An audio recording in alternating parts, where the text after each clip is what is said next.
YouTube के इस channel में हम सभी अभ्यर्थियों का तहे दिल स्वागत करते हैं।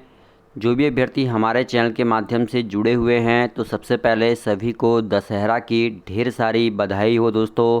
आप जल्द से जल्द नवनियुक्त शिक्षक बने और आपकी बहाली हो, 7वें चरण में आप शिक्षक बने, ऐसी कामना हम करते हैं।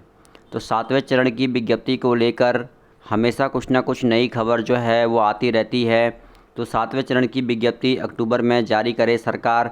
बीजेपी अब कहीं ना कहीं दबाव बना रही है। आप सभी को ज्ञात है दोस्तों कि जब बीजेपी की सरकार थी उस समय भी बहाली की प्रक्रिया को एक लंबे प्रोसेस तक लटकाया गया, लेकिन हम सभी ने ये उम्मीद लगाई थी कि जब हमारी सरकार आएगी, यानी कि आरजेडी की सरकार आएगी, यानी कि जब आप लोग आंदोलन करते थे गर्दनी बाग में, तब तेजस्वी यादव आपसे मिलने आते थे और वो कहते थे कि जो बहाली की प्रक्रिया है या शिक्षकों की नियुक्ति की प्रक्रिया है उसमें इतना लंबा समय तो लगना ही नहीं चाहिए। जैसे ही मेरी सरकार आएगी मैं तुरंत शिक्षकों की भर्ती कर दूंगा।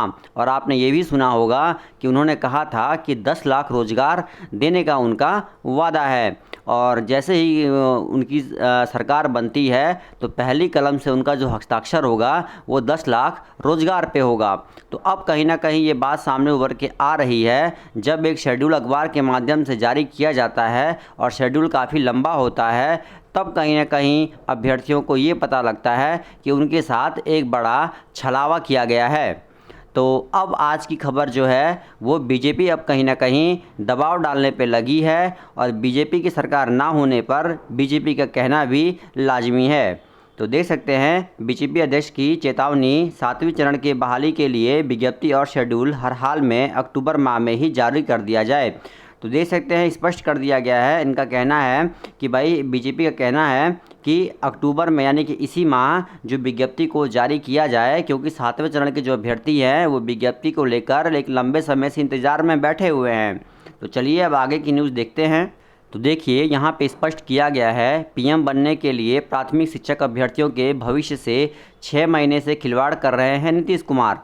संजय जायसवाल का ये कहना है। प्राथमिक शिक्षक अभ्यर्थियों का मुद्दा उठाते हुए भाजपा प्रदेश अध्यक्ष डॉक्टर संजय जायसवाल ने कहा कि नीतीश कुमार पीएम बनने के लिए इतने व्याकुल हो गए हैं कि अब वह बिहार के शिक्षित युवाओं के भविष्य को दांव पर लगाने से भी नहीं चूक रहे हैं। शिक्षक अभ्यर्थियों से आज बात करने पर पता चला है कि नीतीश जी के उच्चाधिकारी अब उन्हें कोई दूसरा कोर्स करने या दूसरी नौकरी ढूंढने की सलाह देने पे लगे हुए हैं।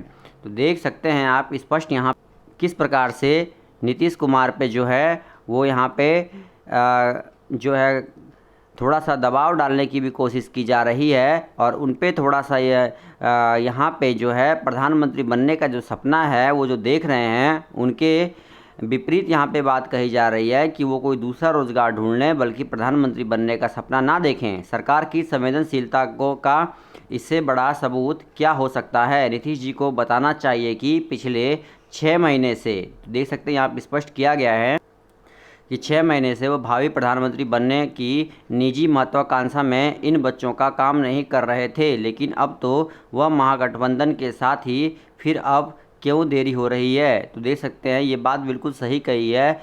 स्पष्ट अनुमान लगाया जा रहा था कि जब महागठबंधन की सरकार आएगी तब नियुक्ति की प्रक्रिया जो है सीधे बहुत तेज़ी से आगे बढ़ेगी, और 7वें चरण के अभ्यर्थियों का अक्टूबर में ही नियुक्ति हो जाएगा। एनडीए सरकार के समय ही इन बहालियों को लाने की बात तय हो चुकी थी। देख सकते हैं स्पष्ट कहा गया है कि एनडीए सरकार के समय ही इन बहालियों को लाने की बात तय हो चुकी थी, जिसे लेकर जुलाई 2022 में विज्ञप्ति भी जारी की गई थी।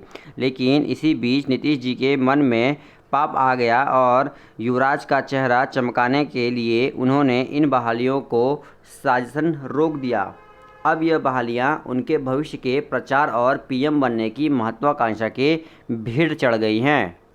दूसरी ओर देखिए दोस्तों, कहा जा रहा है कि 7वें चरण के बहाली के लिए विज्ञप्ति और शेड्यूल हर हाल में अक्टूबर माह में जारी करे सरकार।